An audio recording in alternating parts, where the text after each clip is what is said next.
Hello, good morning, students. Today in 12th class physics, we are starting a new topic, refraction at concave refracting surfaces.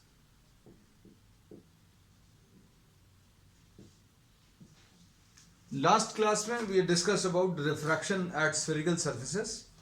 आज अभी हम लोग उसी को आगे कंटिन्यू कर रहे हैं. रिफ्रैक्शन एट स्फेरिकल सरफेसेस में we have discussed refraction at convex refracting surface. Today we will be discussing refraction at concave refracting surface. तो कॉन्केव रिफ्रैक्टिंग सरफेस बच्चों कैसा होगा? सपोज ये हम लोगों ने बोला एक रेयर मीडियम है यहां कहीं पर, एंड सपोज ये एक डेंसर मीडियम है जो कि ग्लास हो सकता है, दिस में भी ग्लास, और इनको सेपरेट करने वाली जो बाउंड्री है वो अगर प्लेन है then this will be a plane refracting surface. लेकिन अगर ये कर्व्ड है तो ये कर्व्ड रिफ्रैक्टिंग सरफेस होगा. और अगर ये स्फेरिकल शेप की है, if this is a part of the sphere, इन दोनों मीडियम की जो बाउंड्री है वो अगर स्फेरिकल शेप की है या स्फीयर का एक पार्ट है, तो ये जो सरफेस या जो बाउंड्री बनेगी that will be termed as a spherical refracting surface. So if this is a part of a sphere of this shape, then this will be termed as a concave refracting surface. इसको बच्चों अभी लोग concave refracting surface बोलेंगे. और जिस sphere का ये part है, जिस स्फीयर का ये पार्ट है उसके सेंटर को सेंटर ऑफ कर्वेचर बोलते हैं. This we have discussed in detail, centre of curvature. और इस रिफ्रैक्टिंग सरफेस के जो मिडल पॉइंट है उसको अभी हम पोल बोलते हैं. So this is the pole and the line joining the centre of curvature and the pole, this will be termed as principal axis. इसको अभी हम प्रिंसिपल एक्सिस बोलते हैं. तो सारे टर्म्स जो अभी हम लोग ने पिछली क्लास में किए थे उन सभी को अभी हम लोग रिवाइज कर रहे हैं. फिर पोल से सेंटर के बीच का जो डिस्टेंस है इसको रेडियस ऑफ कर्वेचर बोलते हैं, है ना. फिर उसके बाद अभी हम लोगों ने बोला था इसमें कुछ साइन कन्वेंशन भी लिए थे. साइन कन्वेंशन लिए थे, कुछ अजम्पशंस भी लिए थे. साइन कन्वेंशन क्या लिए थे? That all the distances are measured from pole. सारे डिस्टेंसेस बच्चों कहां से? आप पोल से मेजर करोगे, क्योंकि आपको डिस्टेंसेस मेजर करने तो कोई तो एक रेफरेंस पॉइंट बताना पड़ेगा कि भाई कहां से मेजर करें. तो सारे डिस्टेंसेस अभी हम लोग पोल से मेजर कर रहे हैं. फिर उसके बाद अभी हम लोगों ने बोला था that all distances which are measured in the direction of incident light, incident light के डायरेक्शन में distances in the direction of incident light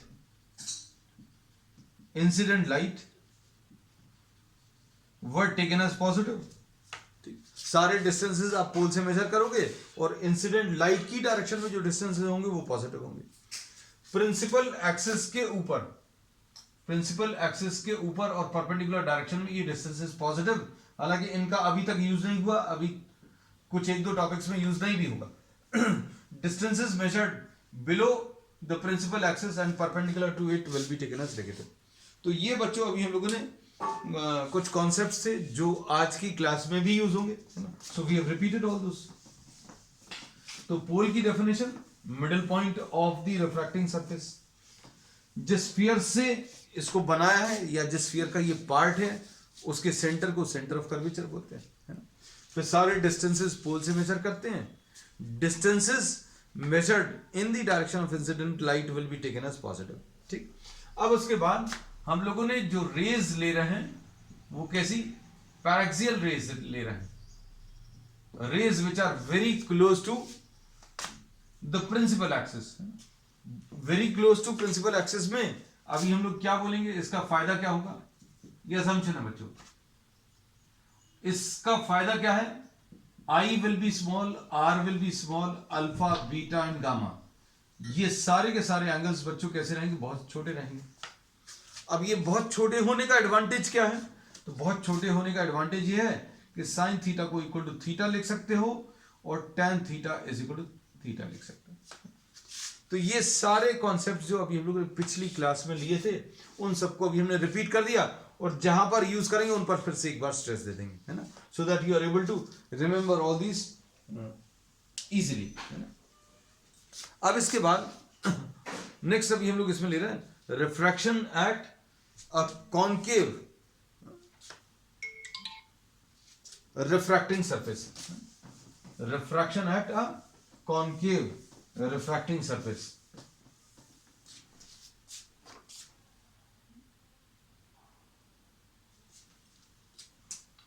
Suppose this is a concave refracting surface. ये concave refracting surface है.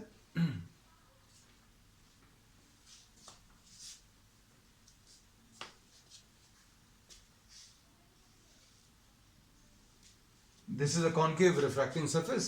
This is the rarer medium and this is the denser medium. Rarer medium है, ये denser medium है. इस concave refracting surface का जो middle point है, this is the pole. ये pole है. और जिस स्फीयर से इसको फॉर्म कर रहे हैं, जिस स्फीयर का ये सरफेस पार्ट है, उसके सेंटर को अभी लोग सेंटर ऑफ कर्वेचर बोलते हैं. So suppose this is the centre of curvature. अब ये जो लाइन है, this will be the principal axis. ये बच्चों प्रिंसिपल एक्सिस है. अब यहां कहीं पर अभी हम लोग एक पॉइंट ऑब्जेक्ट ले रहे हैं. This is the point object. ये पॉइंट ऑब्जेक्ट है. अब पॉइंट ऑब्जेक्ट से लाइट रेज निकलेंगी और after passing through this refracting medium this will be forming the image. तो इमेज का फॉर्मेशन कैसे लेते हैं भाई? जहां पर दो लाइट रेज इंटरसेक्ट कर रही हैं after refraction, that will be the image. कई बार ऐसा होता है कि लाइट रेज रिफ्रैक्शन के बाद डाइवर्ज करेंगी, आगे जाकर कभी नहीं मिलेंगी. Then the point from which they appear to be coming will be the image. तो अब हम लोगों ने इसमें क्या किया? We are taking a light ray.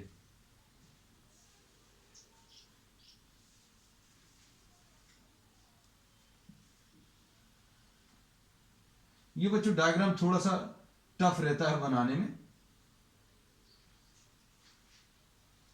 थोड़ा सा टफ इसलिए क्योंकि सारे जितने भी एंगल्स हैं वो सब इसी तरफ बनेगी, सारी लाइट रेज इधर ही आएंगी, है ना. तो एक सिंपल सी हम आपको टिप दे दें to draw a good diagram. Try to draw object as far as possible. जितनी ज्यादा दूर बनोगे उतना ज्यादा अच्छा डायग्राम बनाएगा सेंटर ऑफ कर्वेचर को, और जितना ज्यादा पास में ले लोगे उतना ज्यादा अच्छा डायग्राम बनेगा. अब इसमें दिस इज अ लाइट रे from the point object, and at this point जहां पर भी ये स्ट्राइक कर रहा है वहां पर रिफ्रैक्शन देखने के लिए हम लोगों को क्या करना पड़ेगा? इस पर नॉर्मल ड्रॉ करना पड़ेगा. हम लोगों को ये मालूम है लाइट रे अगर रेरर मीडियम से डेंसर मीडियम में जा रही है तो this will bend towards the normal. Rarer से डेंसर जाने पर this will bend towards the normal. तो ये नॉर्मल की तरफ बेंड होती है. If light ray is moving from rarer medium to denser medium, this will bend towards the normal. अब नॉर्मल की तरफ बेंड हो रही है, इसलिए अब हम लोगों को क्या करना पड़ेगा? एक नॉर्मल ड्रॉ करना पड़ेगा. और नॉर्मल ड्रॉ करने का तरीका क्या है? अगर बच्चों कोई स्फीयर दिया है, आपको इस पॉइंट पर परपेंडिकुलर ड्रॉ करोगे तो सेंटर से पास होगा, इस पॉइंट पर परपेंडिकुलर ड्रॉ करोगे तो सेंटर से पास होगा. तो अब हमने क्या बोल दिया कि भैया यहां पर अपन परपेंडिकुलर बनाने का तरीका क्या है? भैया सेंटर से मिला दो, क्योंकि कहीं पर भी परपेंडिकुलर ड्रॉ कर रहे हैं वो कहां से पास हो रहा है? सेंटर से. तो नॉर्मल ड्रॉ करने का एक तरीका है to draw normal. To draw normal, join it to the center. उसको आप सेंटर से ज्वाइन कर दो. अब हम लोगों को ये पता चल गया.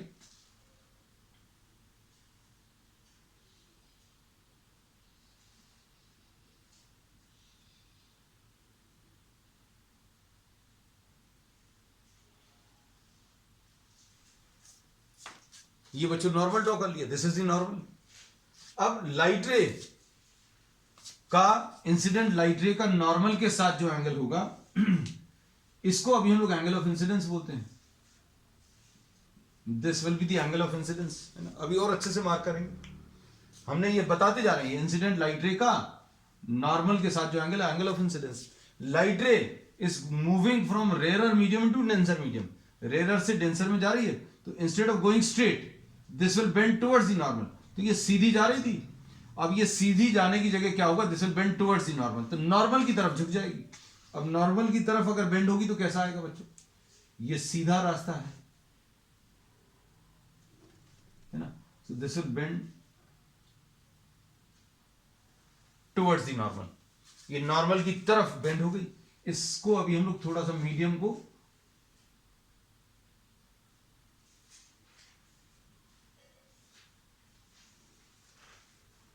और ऊपर तक एक्सटेंड कर दिया। तो अब हम लोगों को यह पता चल गया कि लाइट रे instead of going straight this will bending towards the normal, तो नॉर्मल की तरफ बेंड हो गई, तो ये इसका डायरेक्शन आ गया। अब ये रिफ्रैक्टेड रे बच्चों, ये लाइट रे ऐसी जा रही थी और रेयर मीडियम से डेंसर मीडियम में जाने पर instead of going straight this is bending towards the normal. अब रिफ्रैक्टेड रे का नॉर्मल के साथ जो एंगल है, ये एंगल ऑफ रिफ्रैक्शन आ जाएगा, इसको आर मार्क कर दिया। एक रे बनी है, we have just drawn one ray, now to get the image you have to take another ray, एक और रे लेते हैं। अब एक और रे कौन सी ले लें बच्चों, ये वाली ले लेते हैं। अब ये लाइट रे कहां पर स्ट्राइक करेगी, पोल पर स्ट्राइक करेगी। अब यहां पर आप परपेंडिकुलर ड्रॉ कर लो, ये बहुत इजी वाली रे है ना, ये हमेशा ऐसे ही आएगा। यहां पर अगर आपको नॉर्मल ड्रॉ करना तो आप इसको सेंटर से मिला दो, तो ये इंसिडेंट रे है, दिस इज इंसिडेंट रे, ये इंसिडेंट रे है और यही नॉर्मल भी है। नॉर्मल क्यों है, क्योंकि आपने इसको सेंटर से ज्वाइन किया, तो नॉर्मल भी यही है। इसका मतलब क्या है, लाइट रे बच्चों कैसी स्ट्राइक कर रही है, परपेंडिकुलरली स्ट्राइक कर रही है, सरफेस पर परपेंडिकुलरली स्ट्राइक कर रही है। So what will happen, this will go undeviated, तो इसके पाथ में कोई चेंज नहीं आएगा। तो अब हम लोगों ने बोला ये दोनों लाइट रेज, एक लाइट रे ये मिल गई और एक लाइट रे ये मिल गई, ये कैसी जा रही है और एक इस डायरेक्शन में। So will they meet after refraction, no they will not meet after refraction. तो क्या होगा, तो इमेज कहां पर आएगी, तो इमेज अभी हम लोग बोलेंगे इसको आप पीछे की तरफ एक्सटेंड कर दो,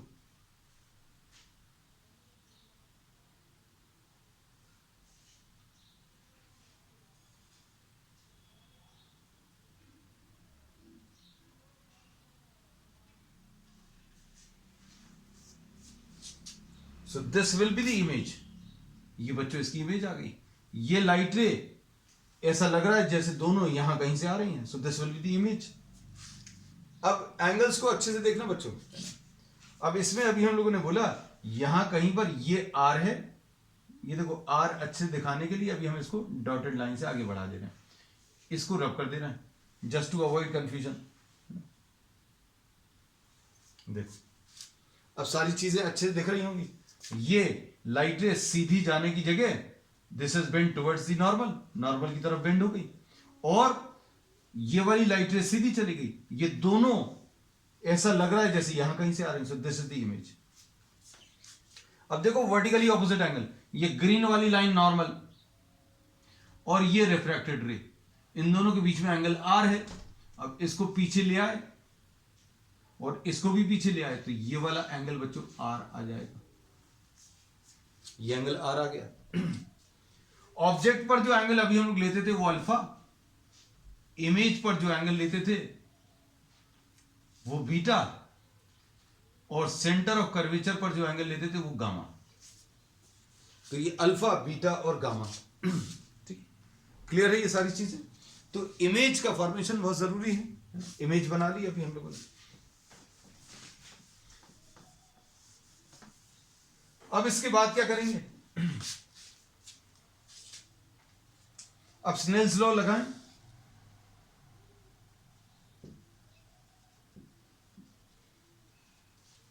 स्नेल्स लॉ, अब स्नेल्स लॉ से क्या मिलेगा, रिफ्रैक्टिव इंडेक्स ऑफ, देखो इसमें दो तरीके से अभी हम लोग अप्लाई करते हैं, ये फर्स्ट मीडियम है, ये सेकंड मीडियम। हम लोग क्या बोलते हैं, mu one refractive index of the first medium into इसमें जो एंगल बन रहा है भैया फर्स्ट वाले मीडियम में कौन सा एंगल बन रहा है, sine I, is equal to second वाला मीडियम म्यू टू इनटू इस वाले मीडियम में कौन सा एंगल बन रहा है, sine R. So this is how we apply this Snell's law. अब इसमें एक चीज और बतानी है क्या, कि ये जो इमेज बन रही है ये वर्चुअल इमेज बन रही है. ये इमेज कैसी है इसमें, वर्चुअल इमेज. वर्चुअल इमेज किसको बोलते हैं, when the light rays do not actually intersect to form the image. Light rays अगर रिफ्रैक्शन के बाद एक्चुअल में इंटरसेक्ट कर रही हैं, रिफ्रैक्शन के बाद दोनों किसी पॉइंट पर एक्चुअली मिल रही हैं, तो वो रियल इमेज होती है. लेकिन क्या ये लाइट रेज आगे जाकर मिल रही हैं, नहीं मिल रही, but these appear to be coming from the point I. ऐसा लग रहा है कि ये दोनों लाइट रेज कहां से आ रही हैं, आई से. तो लाइट रेज जहां से आ रही हैं that will be the image. तो ये आई जो है इसमें एक वर्चुअल इमेज है. हाँ, तो अब हम आ जाए वापस इस पे स्नेल्स लॉ पे. तो स्नेल्स लॉ क्या है, refractive index of first medium into sine I is equal to refractive index of the second medium into sine R. इसको ऐसा भी लिख सकते थे, refractive index of second with respect to first. कैसा लिखते हैं बच्चों, ये आ जाएगा साइन, ऊपर भी साइन आएगा और नीचे भी साइन आएगा. फर्स्ट मीडियम में आई बन रहा है तो साइन आई, सेकेंड मीडियम में आर बन रहा है तो साइन आर. और इसको अभी हम लोग फिर क्या लिखते हैं, mu two upon mu one, है ना. तो ये देखो mu one into sine I is equal to mu two into sine R. Relation perfectly बिल्कुल वैसे ही आना है. अब देखो फॉर स्मॉल एंगल्स, बच्चों एंगल्स अगर बहुत छोटे हैं तो for small angles we can write, for small angles sine I will be written equal to I, sine I equal to I आएगा. और sign R will be equal to R. Sine I की जगह आई लिख सकते हैं और sign are की जगह आर लिख सकते हैं. ये चीज याद रखना बच्चों जो बायो स्टूडेंट्स हैं, this approximation is true only when the angles are measured in terms of radians. तो अभी हम लोग ये मानकर चल रहे हैं कि भाई एंगल्स ही मेजर करने, then all the angles will be measured in terms of radians. सारे मेजरमेंट्स बच्चों रेडियंस में ही आने हैं. अब देखो कैसा लिखेंगे, mu one into I will be equal to mu two into R. आगे अब इसके बाद क्या करेंगे, अब देखो एक्सटीरियर एंगल्स का कॉन्सेप्ट देखना. अब हमें ट्राइंगल जो ले रहे हैं वो भी हम आपको बनाकर दिखा देंगे. ट्राइंगल ACI, ट्राइंगल ACI देखो, ACI आपको दिखेगा नहीं, इसलिए ये डायग्राम्स अभी आप ड्रॉ कर लेना, आपके लिए बहुत अच्छे रहेंगे. ये C है, ये I है, ये A है. A पर ये जो एंगल बन रहा है ये R है, ये I पर जो एंगल बन रहा है बीटा, और C पर ये जो एंगल बन रहा है gamma. So this is the exterior angle. तो gamma will be equal to what, R plus beta. Gamma क्या आ जाएगा, R प्लस बीटा. तो अब हम लोग इधर लिखते रहे ट्राइंगल, अब ये डायरेक्टली लिखेंगे, अभी हमने इतना सारा समझाया था, अब हम लोग डायरेक्टली लिखेंगे. ट्राइंगल ACI में gamma will be equal to R plus beta और R will be equal to gamma minus beta. एक रिलेशन ये आ गया. फिर उसके बाद अब हम इसको रब कर दे रहे हैं, क्योंकि ये बता चुके हैं और लिख भी लिया, ये अभी हमने समझा दिया और यहां पर लिख दिया. So I am rubbing this part. अब इसके बाद ट्राइंगल ACI के बाद उसके बाद ट्राइंगल ACO देखो, ACO. अब ACO बना के दिखाएं. ये देखो ये पूरा एंगल कितना है, ये थोड़ा सा पास में लिख दें, बहुत ज्यादा दूर लिखा हुआ था. ट्राइंगल ACO, ये C है, ये O है और ये A है. तो यहां पर ये जो एंगल बन रहा है ये I है, ये वाला अल्फा है और ये गामा है. तो अभी हमने सारे डायग्राम्स जो हैं, अगर आपको देखने में दिक्कत है, आप ड्रॉ दीज सेपरेटली, है ना. अब ये सारे सेपरेटली भी ड्रॉ कर दिए. तो ये गामा एक्सटीरियर एंगल है. Exterior angle is equal to sum of opposite interior angles.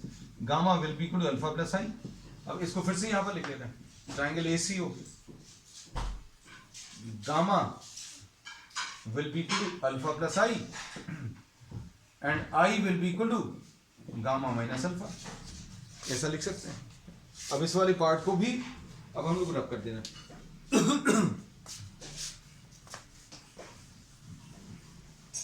अब देखना, अब हम लोगों ने इतने सारे असम्पशंस लिए हैं ना, देखो एक असम्पशन और है, tan अल्फा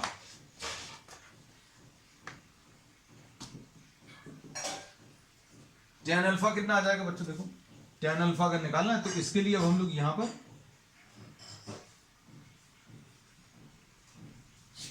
परपेंडिकुलर ड्रॉ कर दें। परपेंडिकुलर अगर ड्रॉ करेंगे तो कितना आ जाएगा tan alpha, tan alpha will be equal to A P dash upon P dash ओ।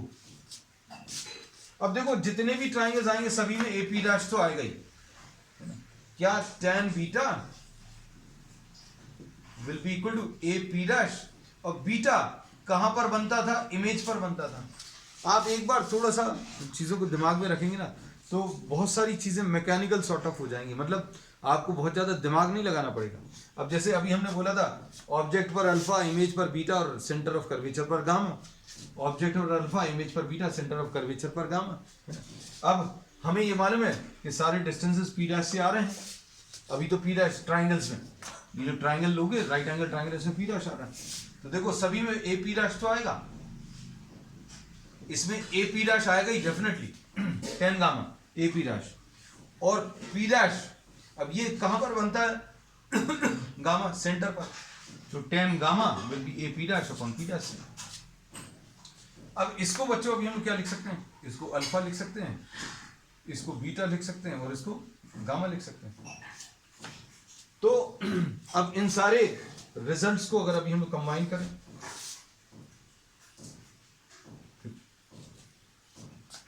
क्या आएगा, μ1 इंटू आई, ये देखो ये फर्स्ट, ये सेकंड और ये थर्ड, फर्स्ट सेकंड और थर्ड को कंबाइन कर रहे हैं। फर्स्ट सेकंड और थर्ड को कंबाइन करने का मतलब क्या है, आई की वैल्यू और आर की वैल्यू, ये दोनों वैल्यूज रख दो, क्या आएगा बच्चों देखो, μ1 इंटू आई, आई कितना है gamma minus alpha is equal to μ2 into R, R कितना है गामा माइनस बीटा।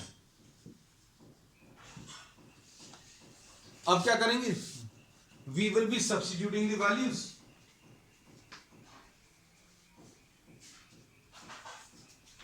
कौन सी वाली वैल्यू सब्स्टिट्यूट करोगे, ये जो गामा की मिल गई है ये कितना आएगा μ1 इंटू गामा की वैल्यू कितनी है बच्चों, गामा की value A P dash upon P dash C, minus alpha की value A P dash upon P dash O is equal to μ2 into, इधर पर क्या आएगा बच्चों, गामा की value A P dash upon P dash C, minus beta की value A P dash upon P dash I.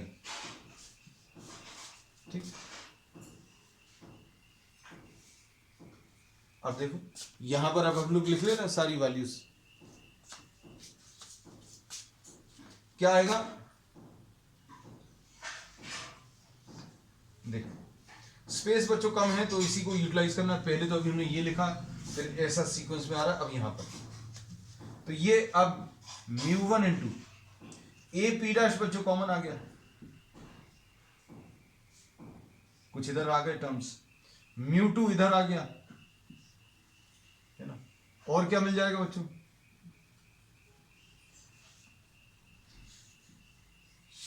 μ2 into A P dash, इसमें से भी निकाल लें, अंदर क्या बचेगा 1 upon P dash C minus 1 upon P dash I. अब इसमें ए पी डैश इधर भी वैल्यूज लिख दें, 1 upon P dash C minus 1 upon P dash O. अब इसमें क्या होगा बच्चों, सारे टर्म्स जो हैं कैंसिल होंगे। कौन से वाले, ए पी डैश कैंसिल होगा। अब ये रेज अगर पैरेक्सियल रेज हैं तो क्या होगा, मतलब ये लाइट रे इतनी दूर नहीं स्ट्राइक करके, मान लीजिए अगर ए पर स्ट्राइक करती तो क्या होता। डायग्राम अभी हम वैसा भी बना सकते थे, लेकिन अभी हम लोगों को समझने में दिक्कत जाती, तो अभी हम लोगों ने क्या किया, थोड़ा सा दूर ड्रॉ किया। अगर यहां पर होता तो बच्चों यहां से जो परपेंडिकुलर है ए पॉइंट से पी डैश यहां कहीं पर आता। So if the rays are striking in place of A, if this is A तो ये पी डैश यहां कहीं पर आया, और अगर ये पास में स्ट्राइक कर रही है तो ये पी डैश बच्चों यहां कहीं पर आ जाएगा। So for rays very close to the principal axis, for rays which are very close to the principal axis, बच्चों अभी हम लोग बहुत सारे असम्पशंस आ जाते हैं। अगर आप rays very close to principal axis अगर आप ले रहे हो तो आई बहुत छोटा हो जाएगा, I R will be small, alpha beta gamma these will also be very small, ये बहुत छोटे हो जाएंगे, है ना। और P dash will be very close to P, है ना। तो अब हम लोग क्या लिख सकते हैं, ये असम्पशंस अभी हमने स्टार्टिंग में भी डिस्कस कर लिए। हमने ये बोला था कि अगर ये लाइट रे बच्चों अगर ये प्रिंसिपल एक्सिस के बहुत पास में है तो अभी हम लोग क्या बोलेंगे, ये देखो ये आई आता था, अगर आपने यहां कहीं पर लिया है ना तो क्या होगा, देखो आई की वैल्यू कम हो जाएगी। यहां कहीं पर अगर आप लोगे तो क्या होगा बच्चों, आई की वैल्यू और भी कम हो जाएगी। So what can we say? That if the rays are striking very close to the principal axis, then, or for paraxial rays, we say that I will be small. I छोटा होगा तो R भी छोटा होगा। और ये देखो ये अल्फा था, ये अल्फा भी बच्चों छोटा होता जाएगा, है ना। तो सारे एंगल्स बहुत छोटे हो जाएंगे। और एक और एडवांटेज क्या मिलेगा, एक और एडवांटेज ये मिलेगा कि P dash will be very close to P, very close to P, है ना। और क्या चीज, alpha beta gamma I and R these will be very small. ये सारे असम्पशंस किसके लिए बच्चों ठीक रहेंगे, पैरेक्सियल रेज के लिए, rays which are very close to the principal axis. अब P डैश को अब हम किससे रिप्लेस कर रहे हैं, इतनी सारी बातें अगर अभी हम लोग नहीं भी बताएं, इतने सारे कॉन्सेप्ट्स नहीं बताएं, तो भी अभी आप देखकर बता सकते भाई पी डैश को आप पी से रिप्लेस कर तो बहुत ज्यादा अंतर नहीं पड़ेगा। तो कितना आ जाएगा, μ1 upon P C minus μ1 upon P O will be equal to μ2 upon P C minus μ2 upon P I, ऐसा कुछ आएगा। अब क्या करेंगे, अब इसमें टर्म्स को बच्चों इसको इधर ले आए,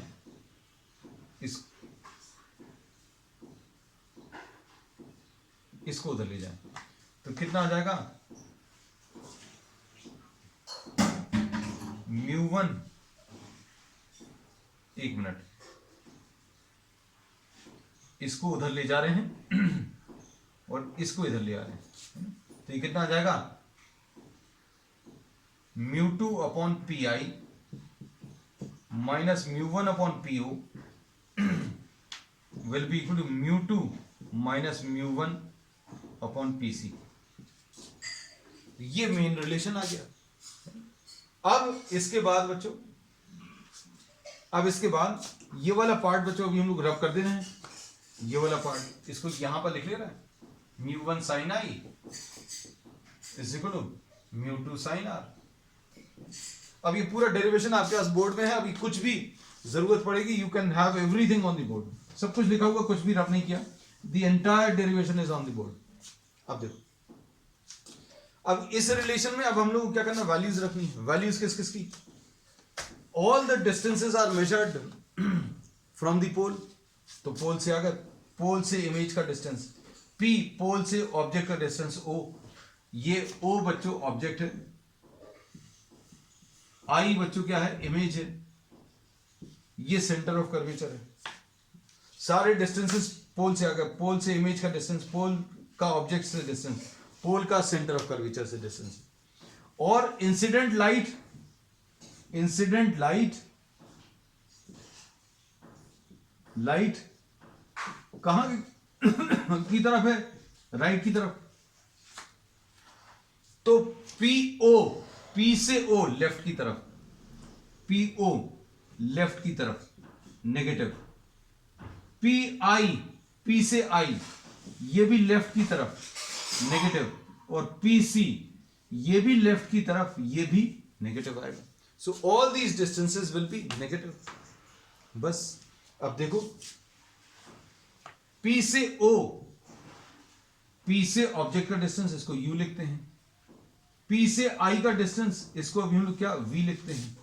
P का C से डिस्टेंस जो है, इसको अभी हम लोग क्या लिखते हैं, R लिखते हैं। तो ये भी नेगेटिव रहेगा, ये भी नेगेटिव रहेगा, ये भी नेगेटिव रहेगा। क्यों? क्योंकि सारे डिस्टेंसेस लेफ्ट की तरफ, और इंसिडेंट लाइट कहां की तरफ है, राइट की तरफ। तो लाइट की डायरेक्शन में जो डिस्टेंस मेजर होगा वो पॉजिटिव, ऑपोजिट डायरेक्शन में जो डिस्टेंस आएगा वो नेगेटिव। अब देखो कैसा लिखें, ये सारी वैल्यूज रखो, तो μ2 अपॉन PI, PI मतलब minus V, minus μ1 upon PO minus U is equal to μ2 minus μ1 upon minus R। ऐसा कुछ आएगा। माइनस साइन से बच्चों इसको मल्टीप्लाई कर दो पूरी रिलेशन को, तो क्या मिलेगा, μ2 upon V minus μ1 upon U is equal to μ2 minus μ1 upon R। μ2 upon V minus μ1 upon U is equal to μ2 minus μ1 upon R। So this is the relation. तो बच्चों कॉन्वेक्स रिफ्रैक्टिंग सरफेस में भी आपको ऐसे ही कुछ मिला था। ये अभी हम लोगों को जो रिलेशन मिले हैं वो परफेक्टली आइडेंटिकल है। कॉन्वेक्स रिफ्रैक्टिंग सरफेस में और कॉन्केव रिफ्रैक्टिंग सरफेस में, दोनों में जो रिलेशंस आ रहे हैं बच्चों वो परफेक्टली आइडेंटिकल है। और कई बार इसको एक और फॉर्म में प्रेजेंट किया जाता है। You can just take a screenshot. Entire derivation बच्चों, डेरिवेशन यहां से स्टार्ट हुआ, ये इतना है, फिर उसके बाद ये है, उसके बाद ये है।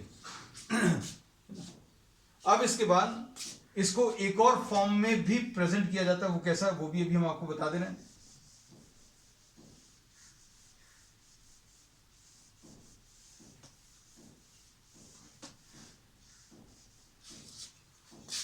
क्या आप इसको μ1 से डिवाइड कर दो ऑन बोथ साइड, डिवाइड